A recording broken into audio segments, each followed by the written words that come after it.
El libro de Levítico. Es el tercer libro de la Biblia y se desarrolla justo después de la liberación de los israelitas de su esclavitud, cuando Dios los llevó al pie del monte Sinaí y los invitó a una relación de pacto.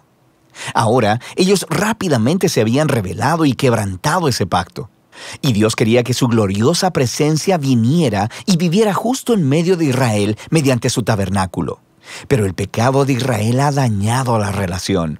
Así que al final del libro anterior, Éxodo, Moisés, como representante de Israel, no podía siquiera entrar a la presencia de Dios en la tienda.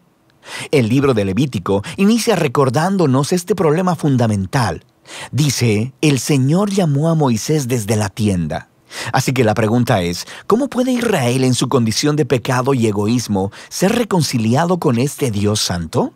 De eso se trata este libro, sobre cómo Dios, en su gracia, está proveyendo un camino para que un pueblo pecaminoso y corrupto pueda vivir en su santa presencia. Ahora, detengámonos un momento y exploremos esta importante idea de que Dios es santo. Este concepto es fundamental para entender este libro. La palabra santo significa estar apartado o ser único. Y en la Biblia, Dios está apartado de todas las cosas por su rol único, como creador de todo, como el autor de la vida misma. Así que si Dios es santo, entonces el espacio alrededor de Dios también es santo. Está lleno de su bondad, vida, pureza y justicia. Así que si Israel, injusto y pecaminoso, quiere vivir en la presencia santa de Dios, ellos también deben volverse santos. Su pecado debe ser enfrentado, y por eso tenemos el libro de Levítico. Ahora, el libro tiene un diseño asombrosamente simétrico. Explora las tres maneras principales en que Dios ayuda a Israel para que pueda vivir en su presencia. Las secciones externas son descripciones de rituales que Israel debía practicar en la presencia santa de Dios. Las siguientes secciones internas se enfocan en el rol de los sacerdotes de Israel como mediadores entre Dios e Israel. Y dentro de eso hay dos secciones que se enfocan en la pureza de Israel. Y luego, justo en el centro del libro, hay un ritual clave, el Día de la Expiación, el cual provee unidad a todo el libro. El libro concluye con una breve sección donde Moisés llama a Israel a ser fiel a este pacto. Vamos a profundizar en el contenido del libro. La primera sección explora los 5 tipos principales de sacrificios rituales que Israel debía llevar a cabo. 2 de ellos eran maneras de cómo un israelita podía dar las gracias a Dios al ofrecerle de vuelta un obsequio simbólico de lo que Él le había dado primero. Los otros 3 sacrificios eran diferentes maneras de pedirle perdón a Dios. Así que aquí el israelita ofrecería la sangre de un animal mientras confiesa que su pecado ha aumentado el mal y la muerte en el mundo bueno de Dios.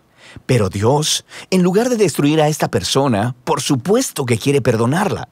Así que el animal muere simbólicamente en su lugar y hace expiación, lo que significa que cubre su pecado. De manera que a través de estos rituales, los israelitas eran constantemente recordados de la gracia de Dios, pero también de su justicia y de la seriedad de su propia maldad y las consecuencias. El segundo grupo de rituales establecen las 7 fiestas anuales de Israel, y cada una de ellas cuenta una parte diferente de la historia sobre la manera en que Dios los redimió de la esclavitud en Egipto y los llevó a través del desierto hacia la tierra prometida. Y al celebrar estas fiestas de manera regular, Israel recordaría quién era y quién era Dios para ellos. Ahora, la sección sobre los sacerdotes de Israel. Aquí tienes a Aarón y a sus hijos, consagrados para entrar a la presencia de Dios en representación de Israel. Y luego, en esta sección correspondiente, encontramos los requisitos para ser sacerdotes. Los sacerdotes eran llamados a tener el nivel más alto de integridad moral y de santidad ritual, porque ellos representaban al pueblo delante de Dios, pero también representaban a Dios delante del pueblo. Descubrimos por qué la santidad de los sacerdotes importa tanto en esta primera sección, justo después de que la familia de Aarón fuera consagrada. 2 de sus hijos entran como si nada a la presencia de Dios y flagrantemente violan las reglas. Así que son aniquilados al instante por la santidad de Dios. Es un inquietante recordatorio de la paradoja de vivir en la presencia de un Dios santo, porque Él es pura bondad, pero se vuelve peligrosa para aquellos que se rebelan e insultan su santidad. Así que es importante que los sacerdotes de Israel sean santos y también que todo el pueblo de Israel se santifique. Sobre esto es que tratan las siguientes secciones internas. Los capítulos del 11 al 15 tratan de la pureza ritual requerida de todos los israelitas, y los capítulos del 18 al 20 tratan de la pureza moral del pueblo. Estos conceptos son lo que está por debajo de todo este lenguaje sobre pureza e impureza. Debido a que Dios es santo y apartado, los israelitas deben estar en santidad cuando entran a su presencia. Esto se conocía como estar limpio o puro. La presencia de Dios estaba excluida para todo aquel que no estuviera en una condición de santidad. No estar en santidad se le conocía como estar inmundo o impuro. Ahora, un israelita podía volverse impuro de unas cuantas maneras. Por ejemplo, al tener contacto con fluidos corporales reproductivos, al tener una enfermedad de la piel, al tocar moho u hongos o al tocar un cadáver. Para los israelitas, todos estos elementos estaban asociados con la mortalidad, con la pérdida de vida, lo que nos lleva al simbolismo central de estas instrucciones. Te vuelves impuro cuando te contaminas al tocar la muerte, por así decirlo. Y la muerte es lo opuesto a la santidad de Dios, porque Dios, en esencia, es vida. Esto es clave. Simplemente ser impuro no era pecaminoso o malo. Tocar esta clase de cosas era algo normal de la vida diaria, y la impureza era un estado temporal. Duraba 1 o 2 semanas y luego se eliminaba. Lo que estaba mal o era pecaminoso era entrar en la presencia de Dios llevando estos símbolos de muerte e impureza sobre mi cuerpo. No hagas eso. Ahora, la última forma de volverte impuro era al comer ciertos animales, y las leyes de comida kosher se encuentran justo aquí en esta sección. Han existido muchas teorías sobre por qué ciertos animales se consideraban impuros y prohibidos, para promover la higiene o para evitar tabús culturales. El texto simplemente no es explícito, pero la idea básica de todos estos capítulos es muy clara. Todos funcionan juntos como un grupo de símbolos culturales que le recuerdan a Israel que la santidad de Dios debe abarcar todas las áreas de sus vidas. La sección correspondiente de aquí en adelante trata de la pureza moral de Israel.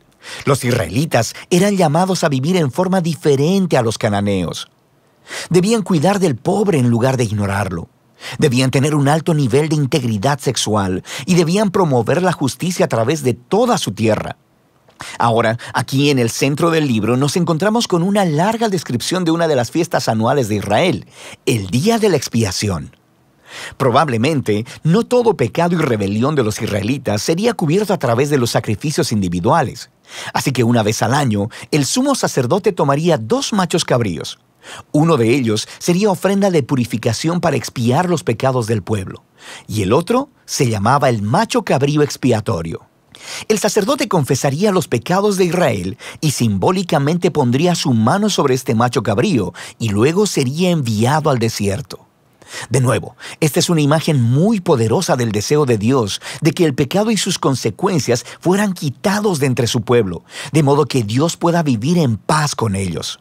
El libro concluye con Moisés llamando a Israel a ser fiel a todos los términos del pacto, y él describe las bendiciones de paz y abundancia que vendrán como resultado de Israel obedecer todas estas leyes.